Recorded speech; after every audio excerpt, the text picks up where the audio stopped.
Now, South Africa hosts the G20 Leaders Summit this weekend, a moment of global visibility at a time when the country's largest party, the African National Congress, the ANC, is facing renewed internal tensions. Now, over the past few days, reports have been surfacing suggesting that factions inside the ANC may be exploring ways to push President Ramaphosa to step down, potentially even before his term ends in 2027.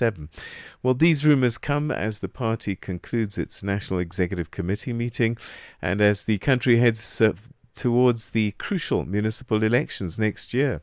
Questions are now being asked about whether there is any substance to these claims and whether there are and what might be driving them and what this all means for the stability of both the ANC and the government. Well, to help us unpack these policies, the politics, the timing, and the implications, we're now joined by Dr. Snugi Zigalala, who's a South African political analyst, academic, journalist, and president of the ANC Veterans League. Thank you very much indeed for joining us, Dr. Zigalala. Always good to talk to you. Thanks for your time.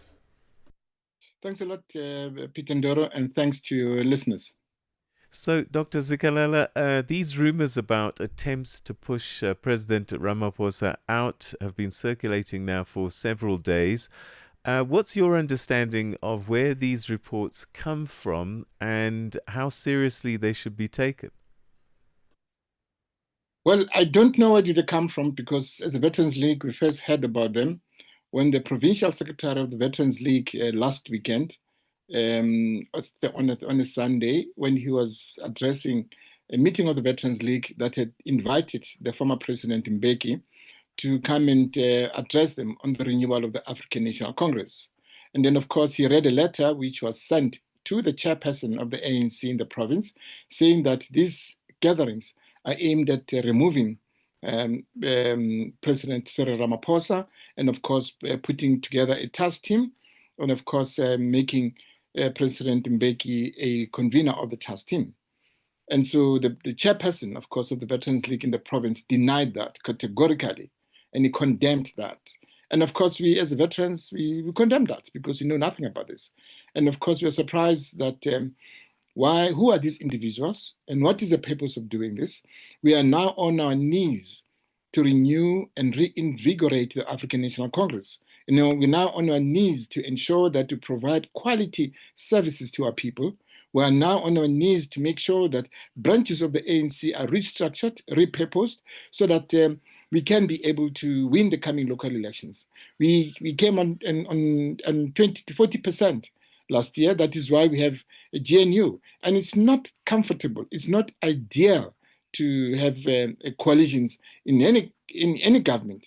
And we are unable to implement our policies as they're enshrined in the statement of intent. And so we don't know whether do they want to destroy the ANC itself, because immediately when that happens, that's the end of the ANC. And so we as veterans, we are not going to allow that to happen. Individuals can raise their proposals at ANC branch meetings because that's where it starts.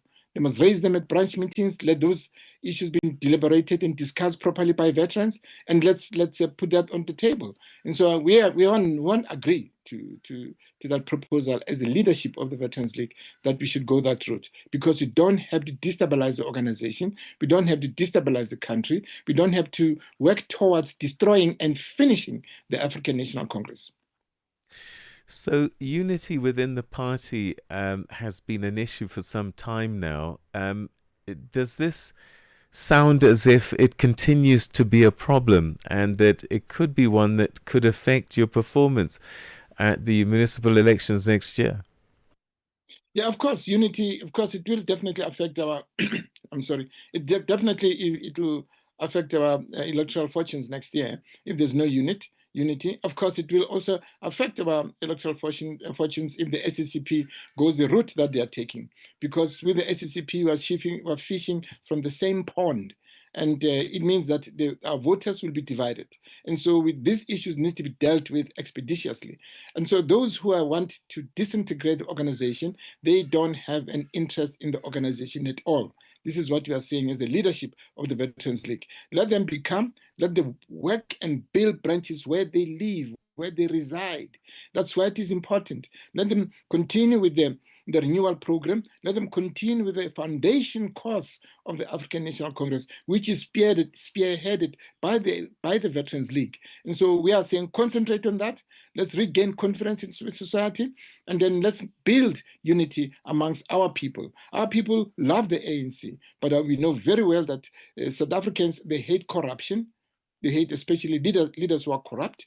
They hate people who don't deliver services. They hate people who are having parties showcasing their Lamborghinis, their expensive cars. They hate people who are stealing from the poor. They hate that. Those are the issues that we should address. I'm very happy to say that the president of the NEC that attended, he made it very clear that we should have what we call a lifestyle audit. We, as a Veterans League, we have taken a resolution that we should have a lifestyle audit where income and expenditure of every individual must be put on the table. If you have a house which is worth 10 million rand, you must say, where did you get that money from? If you have what is 40 million rand, you must say, where did you get that money from?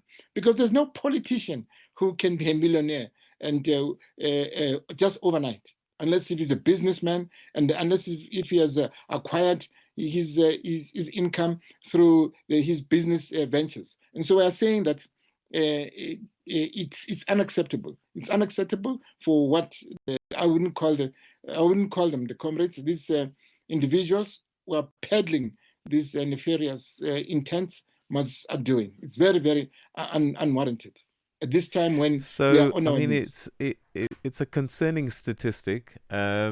Nelson Mandela, I think, is the only ANC president since 1994 to finish his term. Why is that? And will Cyril Ramaphosa break that trend, do you think? No, Cyril Ramaphosa will finish his term. And as veterans, we are saying that he's finished his term as the president of the ANC. He'll definitely finish that term. And of course, as president of the country, he has to finish that term. That is why we want to repel these suggestions that there should be a change of guard within the ANC now at this crucial moment. Dr. Zikalala, we'll leave it there. Thank you very much indeed. Always great talking to you. Thanks for your time. Thank you very much. Thanks. That's Dr. Snuki Zikalala, who's the president of the ANC Veterans League, saying that Cyril Ramaphosa is not going anywhere and that these dark forces, as they're being described, really need to ventilate their thoughts, wishes, dissatisfaction through the normal channels, starting at the branches. But he's adamant that Cyril Ramaphosa will finish his term as both the ANC president and president of South Africa.